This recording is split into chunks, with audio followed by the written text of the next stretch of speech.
Abasebenzi be-ANC babambe uqhanqalazo ngaphandle kundlunkulu walombutho iLuthuli House eRhawutini ngomba wokungahlawulwa kwemivuzo. Lombutho ulawulayo utsala nzima ukuhlawula imivuzo njengokub oovimba bawo besoma. Abasebenzi bazakuqhanqalaza kuzo zonke iiofisi zalombutho kumaphonso. Ukanti ngoku siqhagamshelana nentatheli yethu ezopolitiko uSamkele Maseko.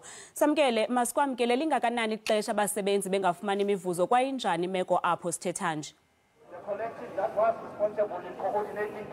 Sibingelele msakazi, njengamanje ngizophuma nje esithombeni sikutshengise bona labasebenzi bayo inhlangano ebusayo abatelekayo la ngaphandle kombuso be-ANC lana eLuthuli House batholi inzuzo yokuthi basebenzile azange bawuthole imiholo yabo inyanga eziningi. Abantu abaningi eNingizimu Afrika mabethola inzuzo yamandla abo njengoba kade besebenza balindele ukuthi bethole imiholo yabo, kodwa lana eLuthuli House komkhulu benhlangano ebusayo abasebenzi kuze kushaye umhla ka-25 lapho kumele bahole khona bengaholi begcine beze behole ngomhla wo-15 ngokuthi imali lana eLuthuli House ayikho, kanye nomgcini mafa we-ANC uPaul Mashatile ubesho ukuthi bazama ukuyilungisa le nkinga. Njengobona kunabantu ababonakalayo, kunokhoneni yasibonama ogqoke ijezi nangu nje la ugqoke ijezi leSundowns, yena uphethe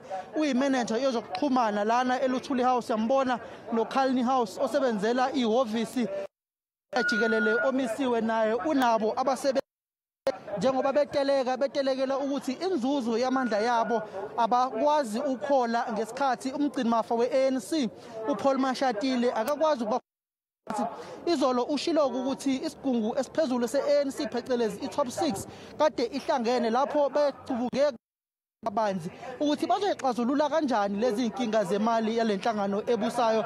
uPaul Mashatile umgcini mafa waphinde wathi kunabasebenzi ekuzophela leli sonto bebe seboholile, laba-ke abahola imali ethe xaxa bona bazothola ngesikhathi esithe kujana umholo wabo, kodwa izinkinga zemali zikhona lana kule nhlangano ebusayo.